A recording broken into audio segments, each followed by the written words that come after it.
As usual, let us start our Dhamma talk by saying Namo Tassa 3 times.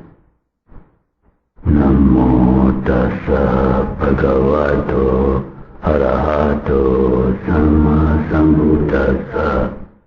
Namo Tassa Bhagavato Arahato Samma Sambuddhassa. Namo Tassa Bhagavato Arahato Samma Sambuddhassa.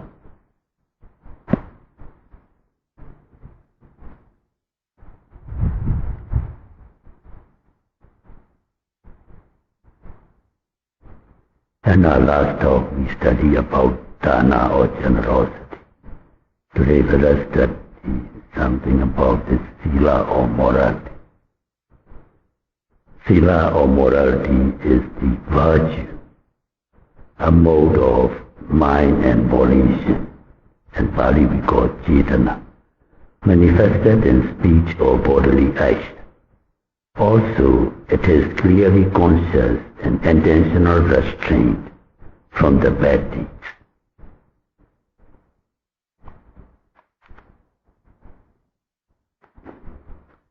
A person who possesses virtuous morality can attain the following blessings.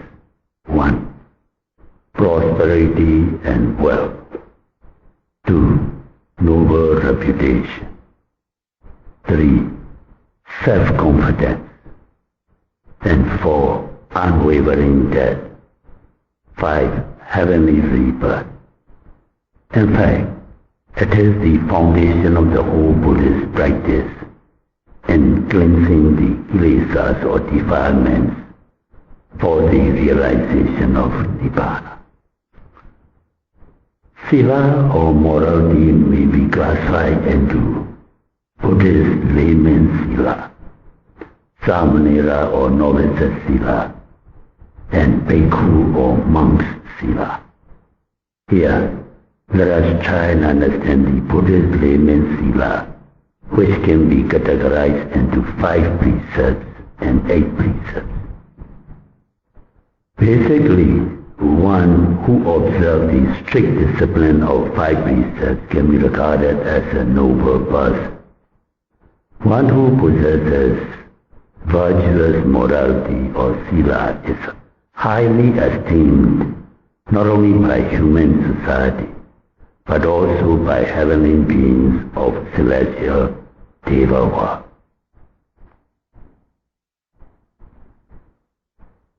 The 5 moral rules, also called Pancha Sīla, binding on all Buddhist laymen are 1. Panatipata Veramani, abstaining from killing any living being.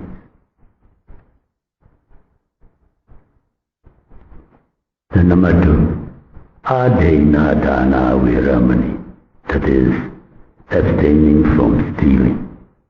3. Kamesu Mechachara Veramani, abstaining from unethical or unlawful sensual misconduct. 4. Musavara Veramani, abstaining from lying. 5. Surameraya Macha Pamadatana Veramani, abstaining from the use of intoxicants. These are the 5 precepts. Those who observe the moral discipline of 5 precepts can attain human and celestial existences and finally the Nibbana. To verify this fact, let us scrutinize the life story of Pancha Sīla Samadhaniya Bhikkhu as an example.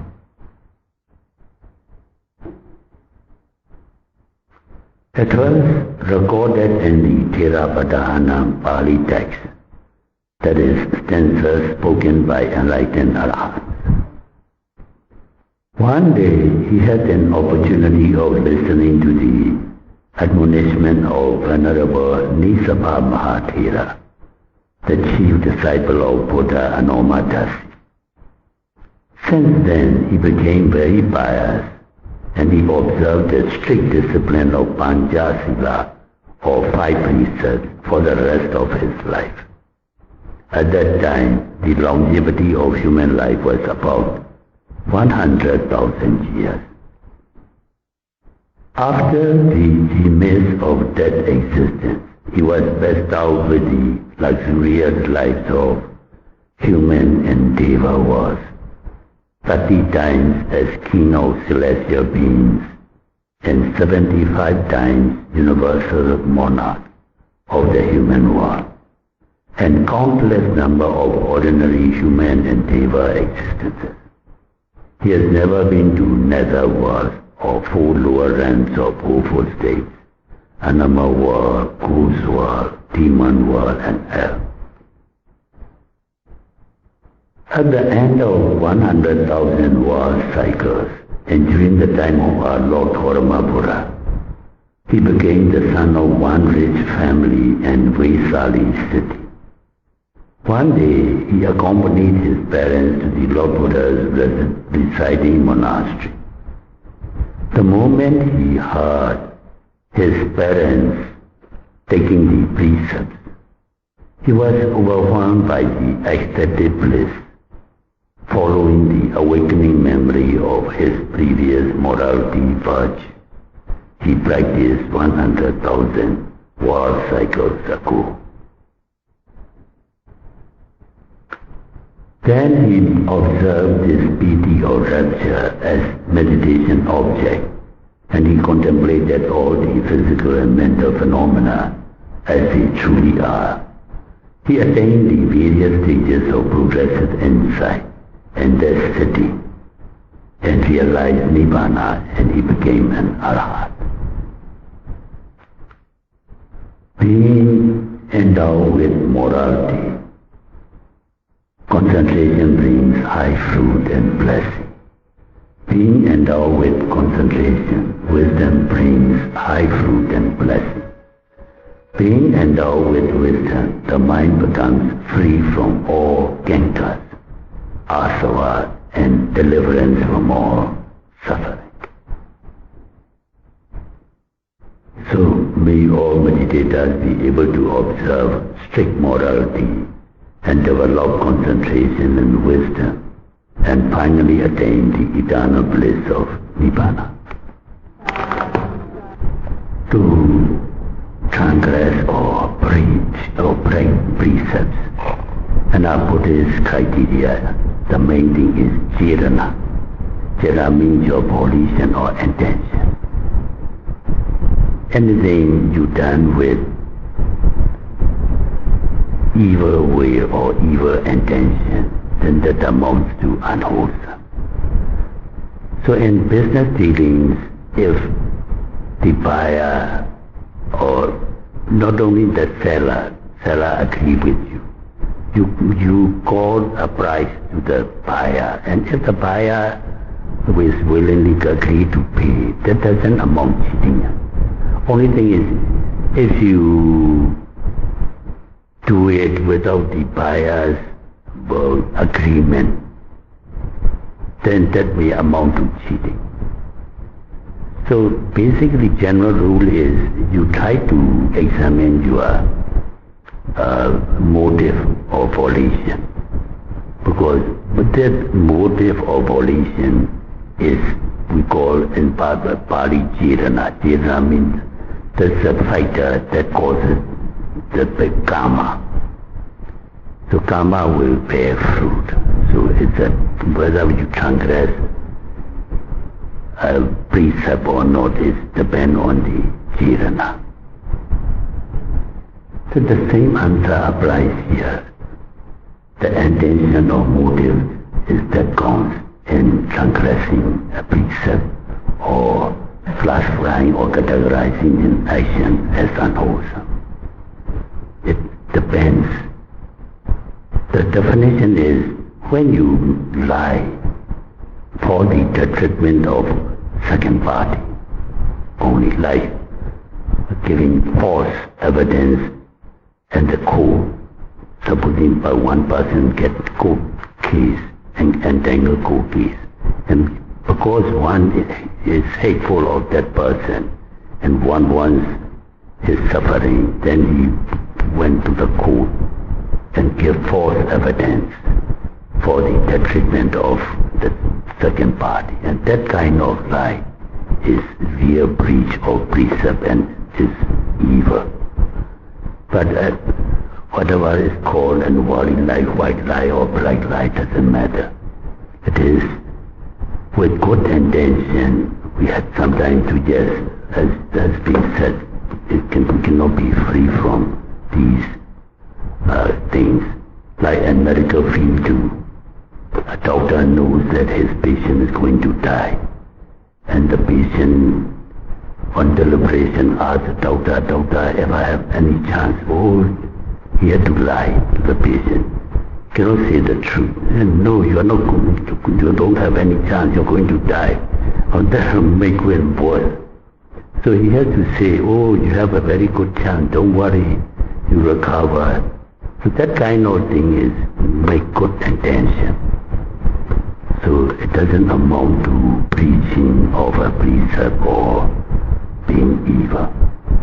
But a person who is bent on strict moral purity or pristine purity of one's Sīla or morality will never lie, whether be it a white or a grey or what color lie it may be classified.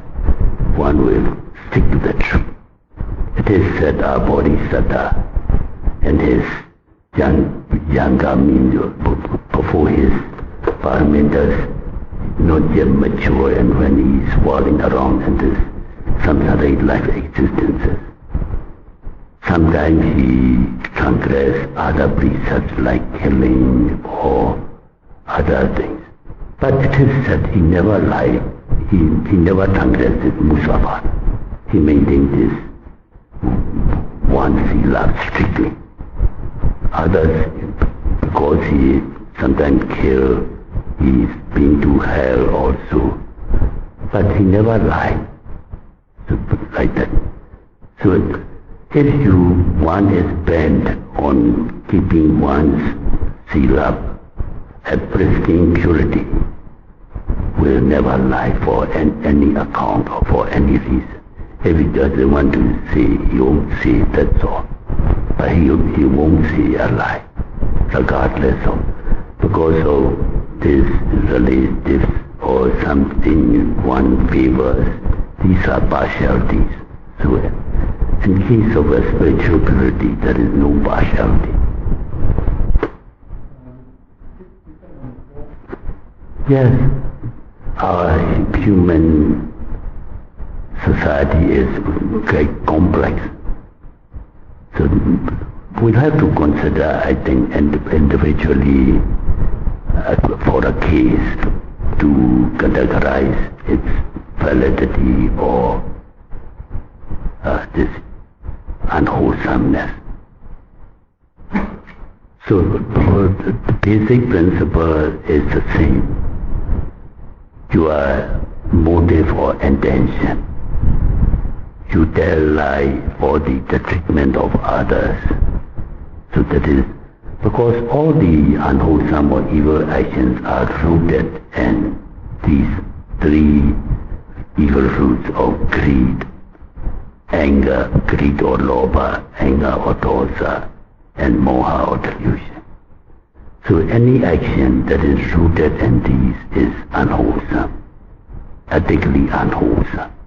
Whether it breeds the precept or not depends on this jirana or volition or your intention of telling lies. As I said, if you are purposely telling lies for the detriment of others, then it amounts to breaking the precept.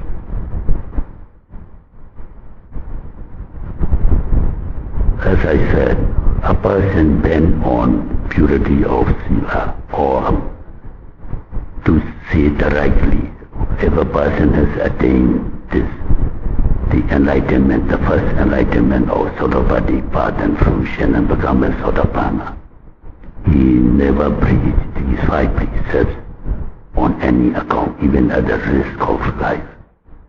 He will don't break that precept.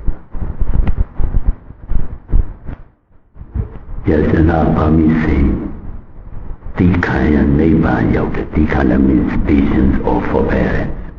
Forbearance can reach one to Nibbana.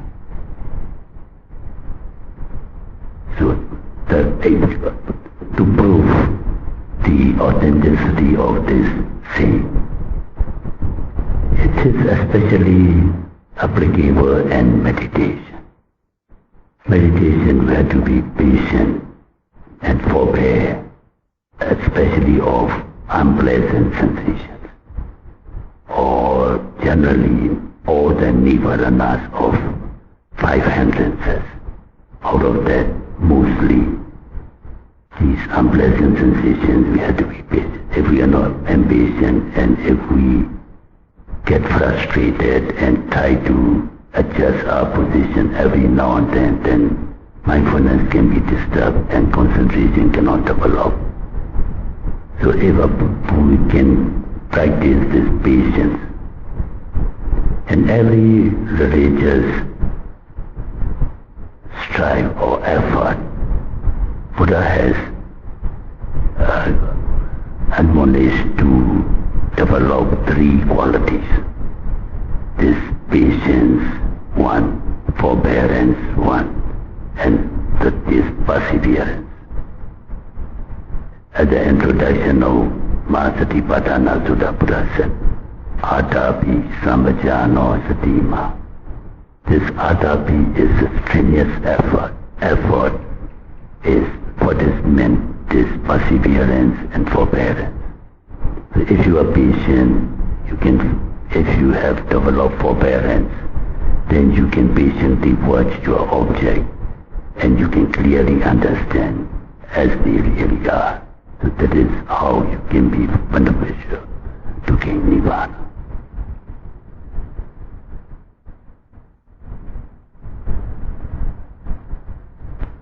However, when we guard our 6 sense doors, we are asked to know thinking to prevent the proliferation of thoughts. This seems to be a contradiction. Can Sayādaw please? And Noble Bhikkhu Bad, this effort comes Samma Vayama, right effort, and a Samadhi group.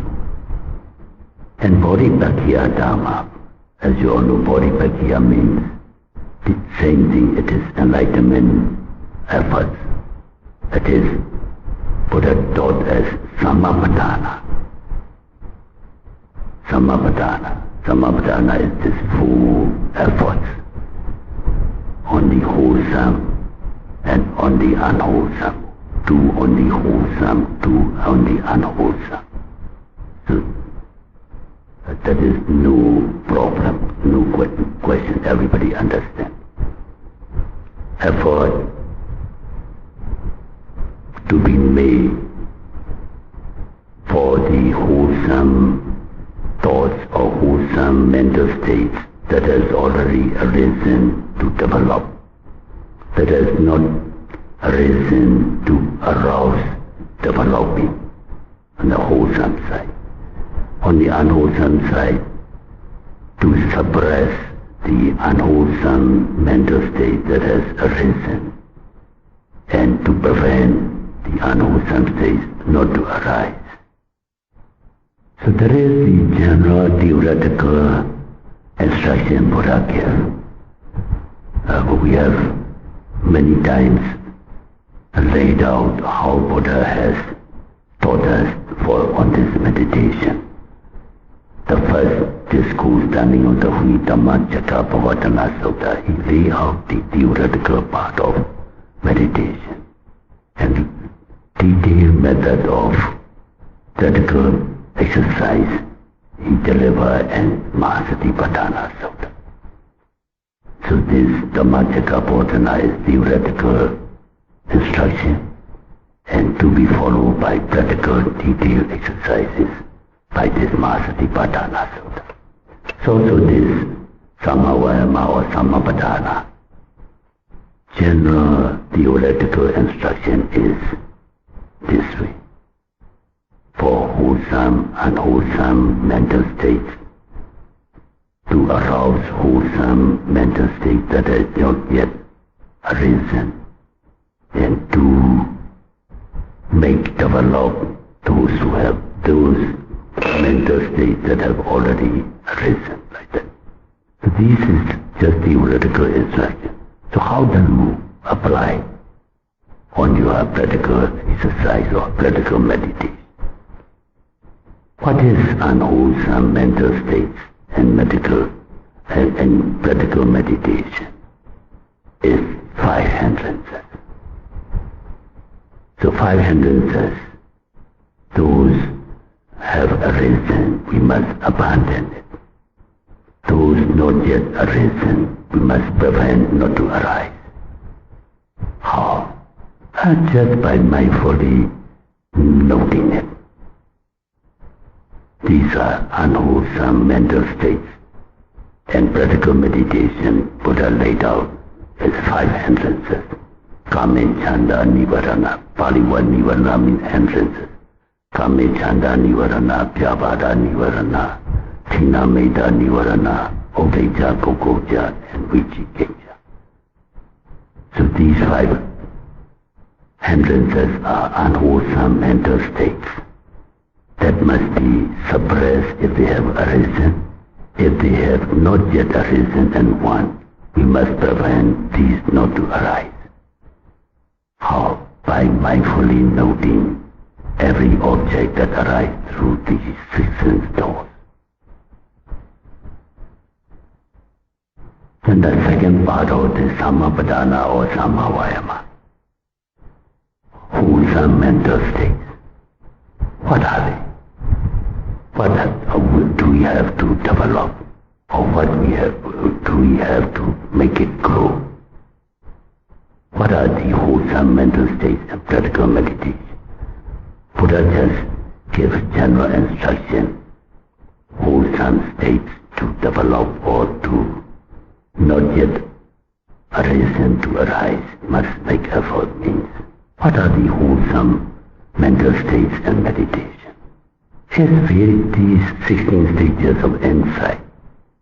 If the meditator has never experienced it, one must strive to experience it, to arise.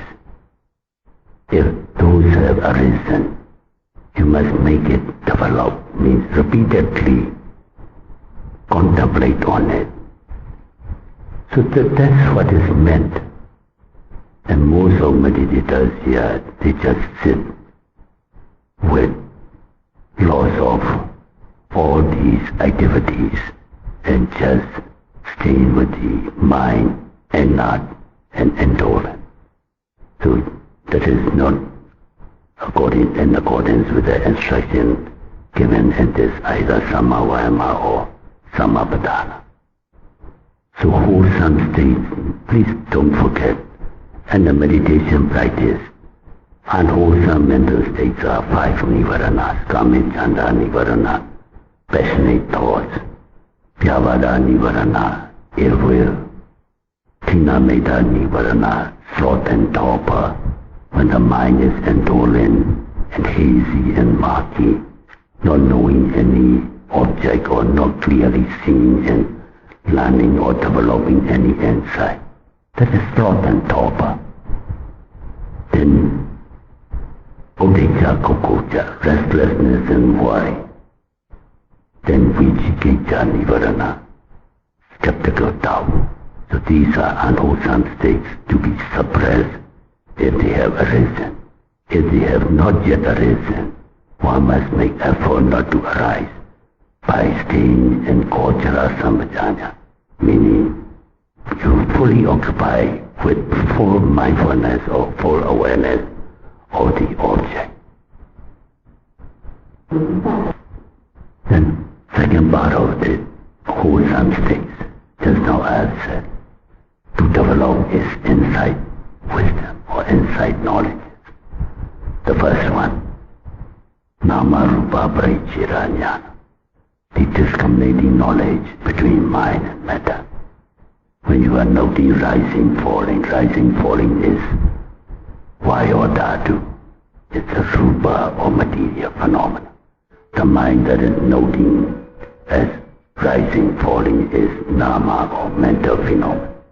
Or if you are noting sitting and touch, sitting, the body that is sitting is rupa, Patavi Dhatu, predominant one is Prithvi Dhatu. And the mind that is noting as sitting or experiencing the touching sensation is nama. The two clearly different things. One must experience and clearly comprehend by one's own insight. So if not yet developed, we must purposely make it the mind, educate your own mind by contemplating that it is rising, falling is vaya dhatu, one element, it is rupa, one of the gross elements. And the sitting body, the body is made up of solidity. Solidity is Patavi Dhatu, earth element. So if these arise by its own, well and good. If not, we must purposely educate the mind to understand or to realize it.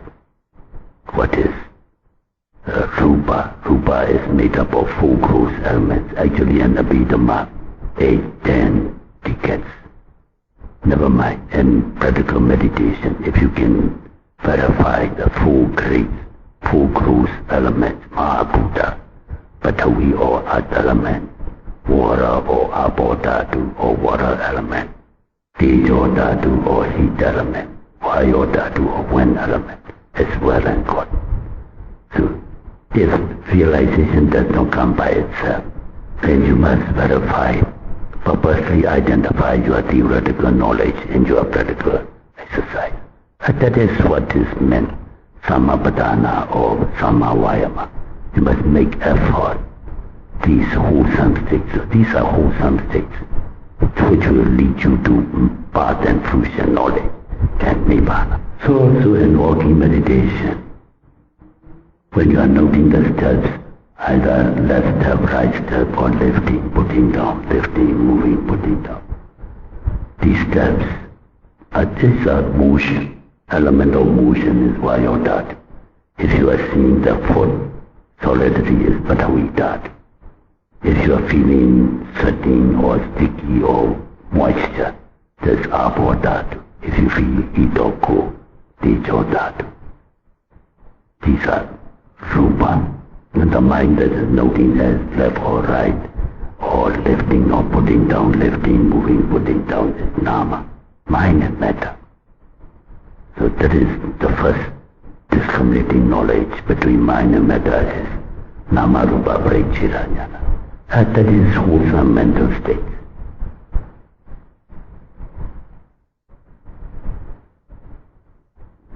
So also in the Manubhasana, when you are noting seeing, your eye and the object seen is rupa. The seeing consciousness that arises is nama. And when you are noting the sound, hearing, your ear and the sound is rupa. It's a material phenomenon. And then hearing consciousness that arises is nama. So also in other sense doors. Must realize that, if not, one must purposely make the mind realize that these are rupa and nama, that is, you are making effort, which is samapadana or samavayama.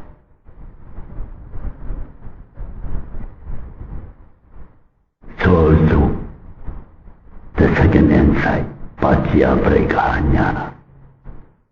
When you are noting intentions of every activity, like intending to get up and getting up, intending to walk and walk, intending to turn and turn. Intention is the cause, the movement is the result, cause and effect, pacchaya prajnana. When you want to change from sitting to walking, you have to get up. You know, intending to get up, intending to get up and get up. The realization will come all because the mind wants or intends to get up, the body gets up. The body itself cannot get up. Like these things, unless you go and push or pull, they cannot move because they don't have the mind. We are endowed with mind and matter. We are a psychophysical complex being. So the mind is the forerunner of everything. Buddha said, Mano Bobanga Madama. So mind, because mind intends to get up, the body gets up.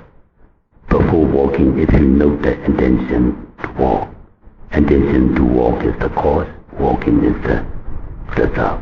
Intending to turn is the cause, turning is the result.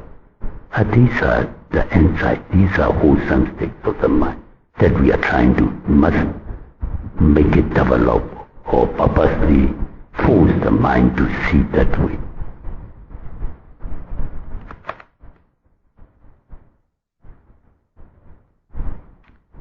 So also in Dhammanupassana, the I and the object is the cause, seeing consciousness is the result. Sound and the ear is the cause, and hearing consciousness is the result. Cause and effect relationship.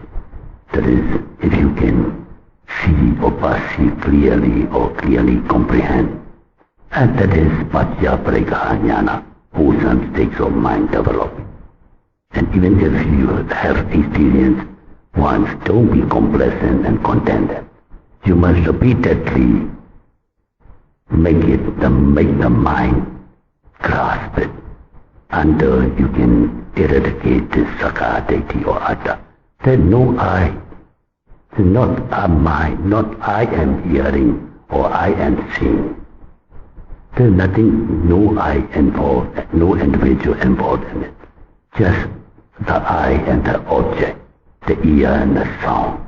And then hearing consciousness, just Nama and Rupa, cause and effect taking place. So if you, briefly speaking or concisely speaking, as Buddha says, Sankhaitena, if in meditation, if you are still in conventional perspective, then these are unwholesome states and mental states. If you can perceive or if you can grasp this Paramatha Dhamma in your meditation practice as a meditator or even in every walk of life or in every day, if you can develop these Paramatha Dhamma, that is wholesome state, this Samapadana or Samavayama. Like when you hear a sound, immediately what is we choose to identify, I am hearing, oh, the sound is very pleasant.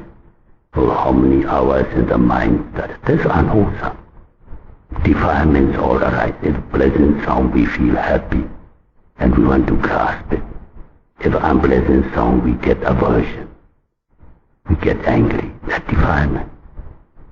So briefly speaking, and this wholesome state, unwholesome state means Paramatha and this Panyati. If you are still in Panyati, it is unwholesome.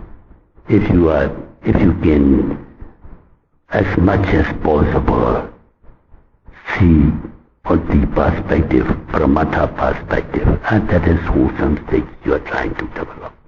So please don't forget.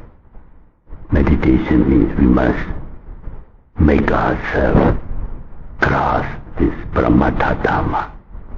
That not I, not my ego, just a sound in the ear, the sight in the object, and that seeing or hearing consciousness arise, just mind and matter, cause and effect.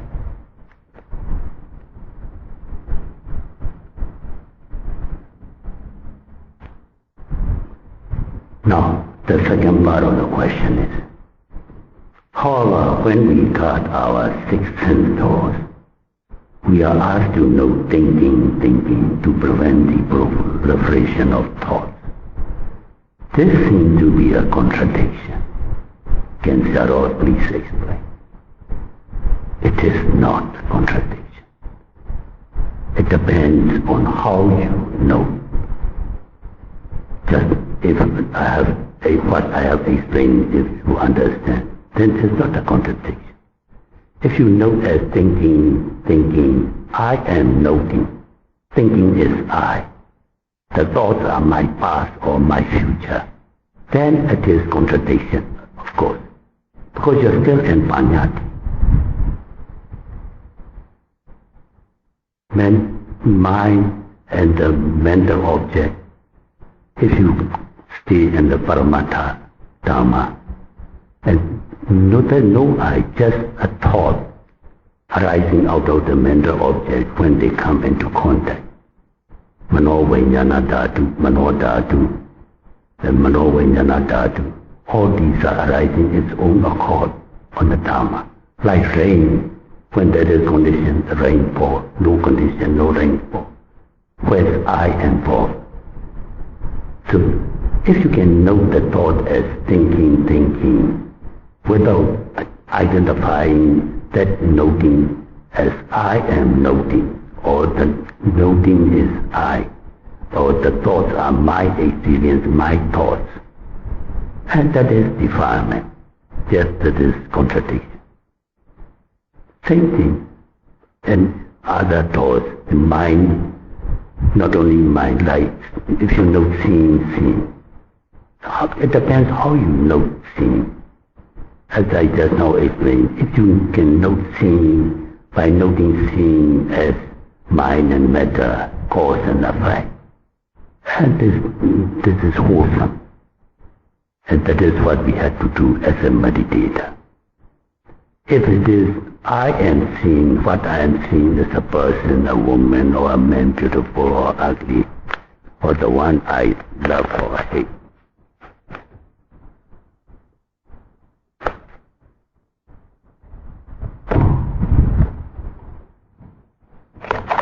So that is in Panyati, free, conventional free. So then in that case, you are still not fulfilling this Samapadana. If just now I have explained while noting seeing, the I and the object is Rupa, the seeing consciousness Nama. So also the mind and the mental object is, mind is Nama, mental object can be both Rupa and Nama. If you are thinking of ideas, then mind noting the mental, both are mental phenomena.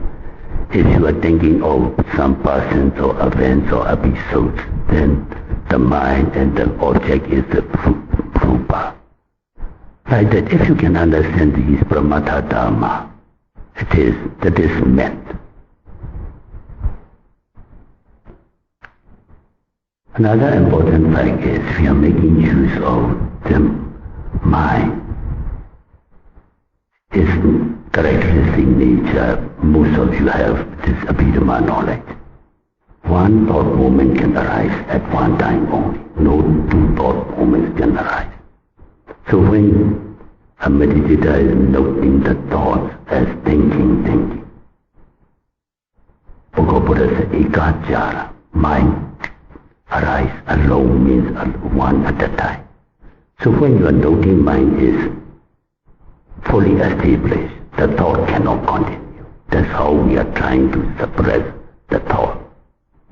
So by noting thinking in the proper way, of course, just now as I have explained, if you note thinking and if you are trying to understand what the thoughts are, then one can be carried away.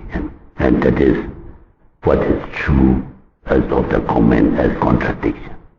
If you can just note, like bare awareness, like when you are seeing, noting the scene, just be seeing. Dete Dhammadam Vaisati, Buddha said, Sute Sudhammadam Vaisati, Mude Mudhammadam Vaisati, Vinyadhammadam Vaisati. And just consciousness, just consciousness only. Just say thinking, not for what you are thinking, or identifying the feature or the story or the thought. So if you can note that way, when the noting mind is strong, the thought cannot continue and evil thoughts cannot arise. That's how you are suppressing the unwholesome states of mind from arising. So it is not contradiction. It is in compliance with the law of Dharma.